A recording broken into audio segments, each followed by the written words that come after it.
Assalamualaikum. Jangan lupa like, comment, and subscribe. Bye.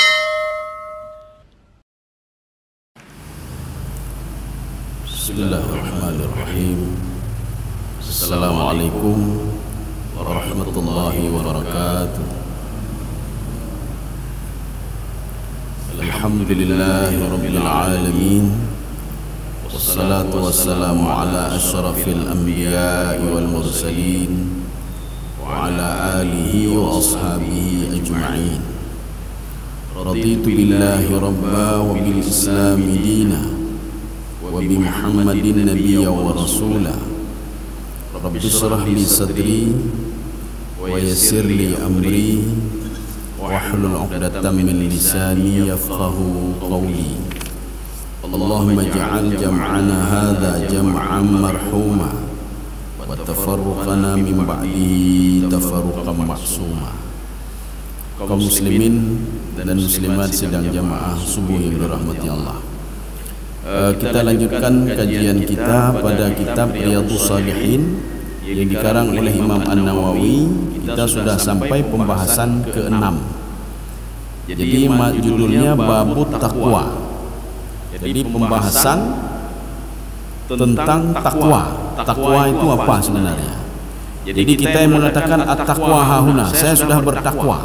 Budoi kali kita bertakwa. Ya. Takwa itu kalau dari segi bahasa, takwa itu maknanya al-wiqayah. Wiqayah itu menjaga. Kalau di dalam tafsir Al-Qurtubi, takwa itu menjaga anggota tubuh dan menjaga mulut. Maka kualitas takwa seorang itu kita lihat dari gerak-gerik anggota tubuhnya. Menyering kalian maksiat, ketakwaannya itu diragukan. Kalau dia sering menzalimi orang lain, ketakwaannya diragukan.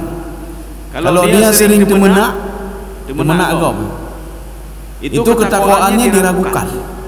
Kenapa diragukan? Karena dia tidak sanggup menjaga anggota tubuhnya. Tidak usah jaga yang lain dulu, jaga anggota tubuhnya saja tidak sanggup, apalagi menjaga orang lain, menjaga anaknya, menjaga istrinya. Ini nanti ada 5 hadis yang terkait tentang babut takwa, tapi kita ambil 3 saja karena yang sudah masyhur itu ini 3 ini. Dan waktu pun ya, waktu tidak tidak mendukung kalau kita ambil 5, kita ambil 3 saja. Sebelum kita baca yang 3 ini, ada sebagai pendahuluan. Jadi ada beberapa ayat Al-Quran yang dimasukkan kemari oleh pentahqiq. Salah satunya apa? A'udzubillahi minasyaitonirrajim. Bismillahirrahmanirrahim. Ya ayyuhalladzina amanu taqullaha haqqa tuqatih. Kalau kita lihat terjemahannya begini kira-kira.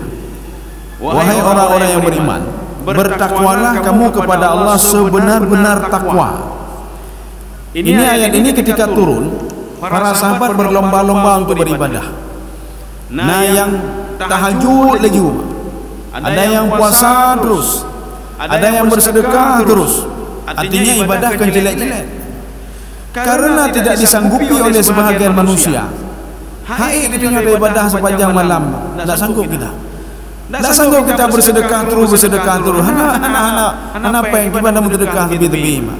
Nah, mungkin kita umrah selalu nak punya duit. Maka ayat ini yang biasa dibaca oleh khatib ketika Jumat, ya ayyuhalladzina amanu taqullaha haqqa tuqatih. Kalau kita melihat di dalam kitab An-Nasikh wal Mansukh, ini ayat ini termasuk ayat yang sudah mansukh. Mansukh itu apa? Hukumnya tidak berlaku lagi. Dan datang ayat yang baru, fattaqullaha mastata'tum. Bertakwalah kepada Allah sejauh kemampuan kalian.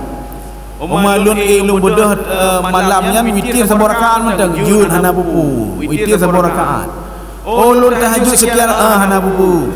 Ulun baca Quran hae ulun ziura 5 juz han sanggup. Jadi bedul ji temu ayat. Nunjuci bu hana bubu. Fattaqullaha mastata'tum. Saya tidak sanggup menjaga ini sampai masa takut. Sejauh mana kalian sanggup? Ya, saya tidak sanggup menjalankan perintah Allah untuk salat sambil berdiri, untuk salat secara sempurna. Maka bertakwalah fattaqullaha mastata'tum, sejauh mana kemampuan kalian. Jadi artinya ayat yang pertama itu sudah mansukh, walaupun sering dibaca oleh khatib pada khutbah Jumat. Bertakwalah kepada Allah haqqa tuqati. Nyan kalau kita kaji haqqa tuqati, nyan kan lagi kita nyot mayangnya kan. Habis salat berzikir lagi, baca Quran terus, berbuat kebaikan terus. Akhirnya apa? Allah tahu di antara kalian itu ada yang lemah tak sanggup, nah kegiatan lain, nabul lain. Makanya Allah mengatakan fattaqullaha mastata'tum. Bertakwalah kepada Allah sejauh kemampuan kalian. Makanya nanti efek daripada takwa, kepul kita ada takwa ke Allah.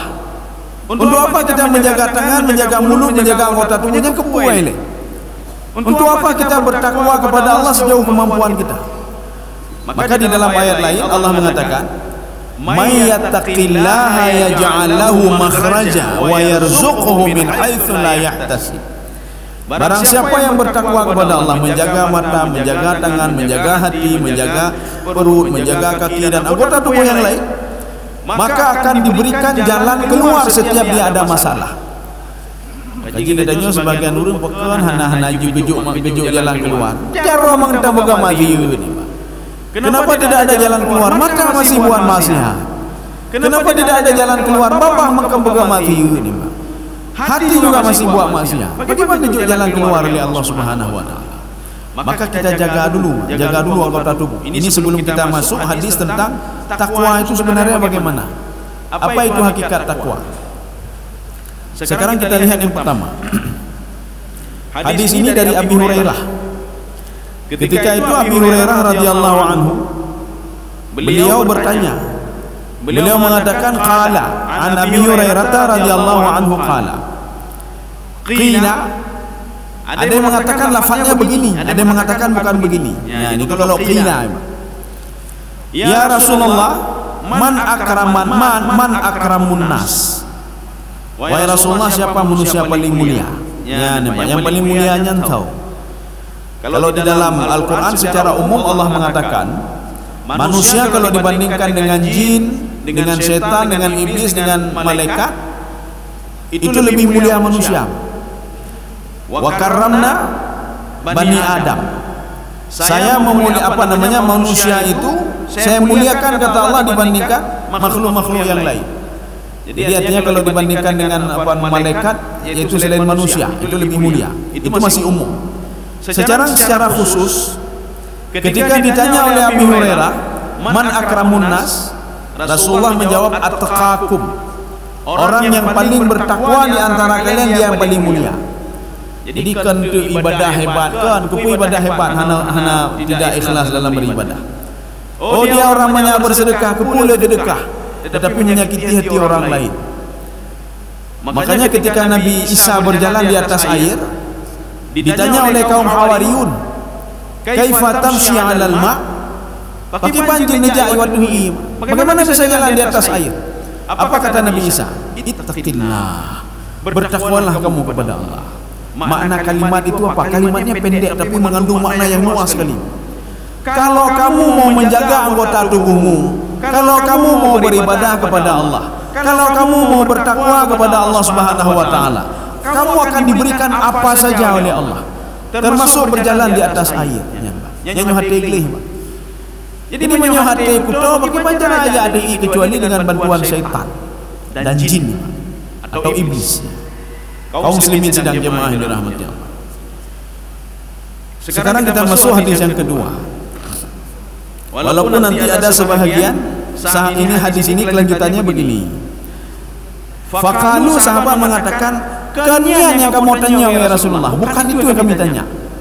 Oh bukan itu. Kita lanjut lagi kata Rasulullah. Yusuf Nabiullah ibnu Khalilullah. Yusuf itu anaknya Yakub, Yakub anaknya Ishak anaknya Ibrahim. Yang ini orang mulia. Ya, kemudian sahabat mengatakan lagi, laisa an hadza nas'aluk. Kami bukan ini yang kami tanya ya Rasulullah. Apa jawab Rasulullah lagi? Ya, ini jawab Rasulullah lagi. Orang yang paling mulia itu kata Rasulullah. Ini yang ketiga jawaban Rasulullah. Idza faquhu, apabila mereka itu diberikan kefaqihan oleh Allah Subhanahu wa taala, geperuno oleh Allah, gejuk hidayah oleh Allah, nyan kenya urung paling mulia. Ya, nampak. Berarti ada tiga versi. Ada tiga versi. Sekarang kita lanjut hadis yang kedua. Rasulullah sallallahu alaihi wasallam, hadis ini dari Abi Sa'id Al-Khudri. Rasulullah sallallahu alaihi wasallam bersabda, "Inna dunya hulwatun." Dunia ini enak sekali, mangat hal dunianya.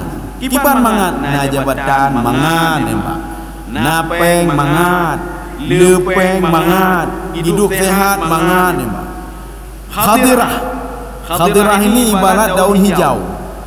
Jadi artinya apa? Segar. Dunianya itulah ibarat daun hijau. Selalu ada yang mau memetiknya. Sebenarnya begini, kenikmatan dunia ini itu relatif. Coba tanya sama orang miskin, kamu paling senang apa? Le harta, le peng. Tanya ulun yang hana rumah, don pun nikmat. Ulun na rumah mentang kan nikmat. Coba tanya sama orang yang tidak punya jabatan, nikmat bagi bapak apa? Beliau akan menjawab, saya punya banyak jabatan. Nikmat orang yang sakit, coba tanya sama orang sakit, bapak nikmat bapak apa? Saya sembuh dari sakit, itu nikmat. Sekarang tanya lagi sama orang yang banyak harta, coba tanya. Orang yang ada harta ceritanya nikmat bagi bapak pun. Kan harta ni nikmat, cukup je harta kan. Nikmat bagi beliau apa? Lun asai mangat dengut mentang kan nikmat. Ya nama. Lun asai bek susah ni kan nikmat. Rupanya orang punya harta juga susah emang. Orang banyak jabatan juga susah. Maka ketika kita tanya sama orang banyak jabatan, dia bukan jabatan lagi yang dia pikirkan. Asal jiwanya kan tenang. Asal saya ini bisa tidur. Nyo perusahaan raya. Ini bagaimana cara untuk memberikan gaji kepada si bulan besok, bagaimana lusa, bagaimana mumang belum bukti. Supaya baik mumang banyak dia nikmat bagi lun katanya. Artinya nikmat itu relatif. Jadi makanya bukan berarti nikmat itu menguasai dunia dan lain sebagainya, tidak. Allah Subhanahu wa taala mengatakan dalam Al-Qur'an begini, kamu mau dunia ini, kata Allah, saya berikan, wa hum la yubkhasun. Tidak pernah saya kurangi sedikit pun nikmat itu kalau kamu minta, saya berikan semuanya, kata Allah. Cuma perlu diketahui, ini nikmat dunia kan biasa saja, Pak. Dan nikmat itu tidak permanen. Nikmat itu mukhayyad, nikmat dunia.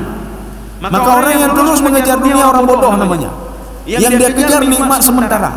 Setelah dia meninggal kabeh, yang itu cerono kabeh. Dan dia lupa ada nikmat yang kekal abadi. Dia lupa. Jadi makanya Rasulullah menggambarkan, inna dunya hulwatun khadirah. Jadi dunia ini ibarat lagi madu atau daun hijau. Mangat bak dunianya, Pak. Ipelane dia. Wa innallaha mustakhlifukum fiha. Allah Subhanahu wa taala menciptakan kamu di dunia itu. Allah Subhanahu wa taala menjadikan kamu bisa hidup di dunia itu. Fayanzura kaifa ta'malun. Sekarang Allah sedang melihat kita lakukan apa. Nah, urut ketika hidup di dunia itu pudek sementara, ya, itu pudek sementara. Maka dia lakukan hal-hal yang apa namanya, yang diridai oleh Allah, dicintai oleh Allah. Lah keput tapi cerok ya, Pak. Ya, banyak ada yang berwag. Ada yang menghabiskan hidupnya dengan menikmati dunia. Nyo menyohana jino pajan lain. Menyohana ada korupsi jino pajan lain. Menyohana ada penggok jino pajan lain. Kalau enggak sekarang kita mengambil punya orang lain, kapan lagi, Pak? Kapan lagi? Ya. Maka Allah Subhanahu wa taala mengatakan, Rasulullah mengatakan, Allah akan melihat madza ta'malun, apa yang kalian lakukan. Ya. Maka Rasulullah mengatakan, fattaqud dunya, hati-hati sama dunia. Hati-hati sama dunia. Maka ini makna takwa tadi. Maka takwa itu kehati-hatian kita terhadap dunia itu sudah takwa juga. Menjaga diri terhadap dunia itu sudah takwa. Menjaga untuk tidak mengambil punya orang lain itu sudah takwa. Ya. Maka ini takwa secara umum juga. Artinya takwa itu kita menjaga diri dari dunia, menjaga diri dari hulwatan hadrak tadi, Mak. Nyo dunia nyo mangat. Jaga orang lainnya. Nyan nata gop, nata drog danyo, nata no yatim, hati-hati, Mak. Maka ada drog kecuali ada drog mentau. Maka Rasulullah mengatakan fattaqul dunya. Wattaqun nisa. Hati-hati sama wanita, kata Rasulullah. Jadi dua. Hati-hati sama dunia dan hati-hati sama wanita. Sebelum kita lanjutkan hadis ini, ada hadis ini. Apa kata syaitan?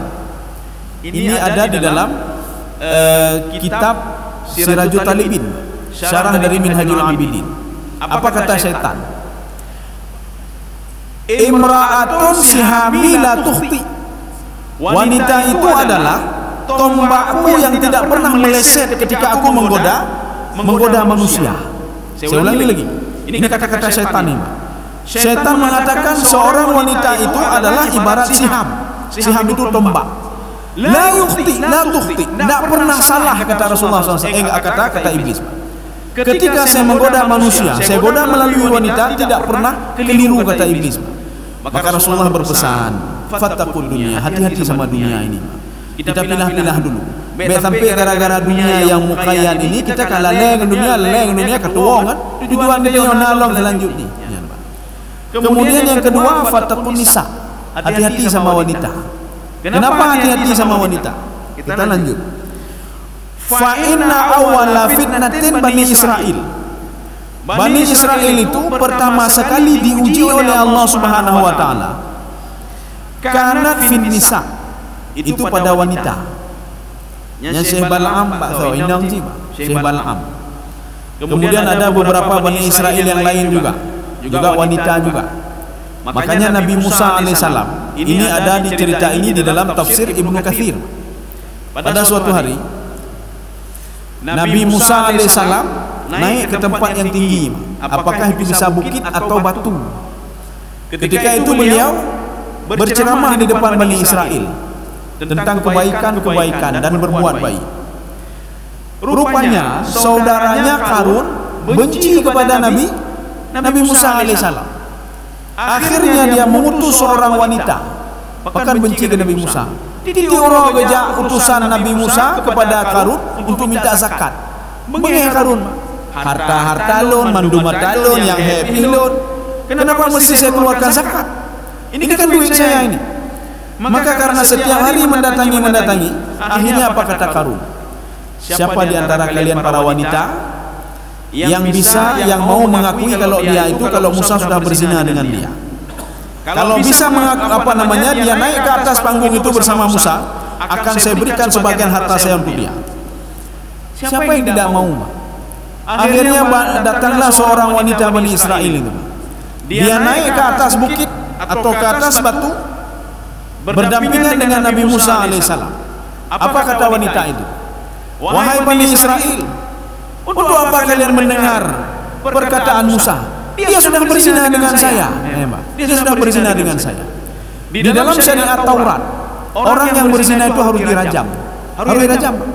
Nabi Musa sudah menikah, istrinya 2. Makanya ketika Nabi Musa sudah menikah istrinya 2, dituduh lagi berzina, hukumannya harus dirajam sampai mati. Artinya Nabi Musa sedang diuji oleh Allah melalui seorang wanita. Wanita itu telah tersenyum-senyum dia. Kenapa? Karena sebagian harta Qarun nanti akan dia kuasai. Ketika itu dengan sangat tenang sekali Nabi Musa mengatakan, karena di dalam syariat Taurat itu hukum rajam ada. Di dalam syariat Taurat hukum dijilid itu ada, jilid tertunggunya hukum potong tangan ada. Apalagi di dalam Injil, apalagi di dalam Al-Quran. Apa kata Nabi Musa alaihissalam? Biarkan saya, boleh kalian cambuk saya, boleh kalian rajam saya, biarkan saya untuk salat dulu. Jadi maknanya salat itu sudah ada pada masa Nabi Musa alaihissalam, sudah ada pada masa Bani Israel. Akan kita buktikan kalau ada. Nabi Isa alaihissalam adalah warasulan ila Bani Israel. Nabi Isa itu rasul untuk Bani Israel. Apa kata Nabi Isa? Ausani bis salati waz zakah. Saya itu dikirim oleh Allah supaya mereka itu Bani Israel salat. Rupanya Nasrani juga diajarkan salat oleh Nabi Isa alaihissalam. Itu memang, tapi bukan salat seperti ini. Makanya mengajak untuk mereka supaya salat, supaya mengingat Allah Subhanahu wa taala. Ketika itu Nabi Musa alaihissalam salat 2 rakaat. Inilah salat yang dilakukan oleh Rasulullah sallallahu alaihi wasallam. Ketika sebelum diwajibkan salat 5 waktu, Rasulullah salat di Baitul Maqdis. Kita kalau bertanya begini, untuk apa Rasulullah salat? Salat belum diwajibkan lagi, nyapa sembahyang ini. Dijawab oleh Imam Al-Qurtubi dalam tafsir beliau. Min sifati salatin Nabi, salah satu sifat salat Nabi, sebelum diwajibkan salat 5 waktu, ayusalliya rak'ataini ghadatan wa rak'ataini asya'an. Nabi Muhammad selalu salat 2 rakaat di pagi hari, 2 rakaat di malam hari. Ya, nampak. Terima kasih.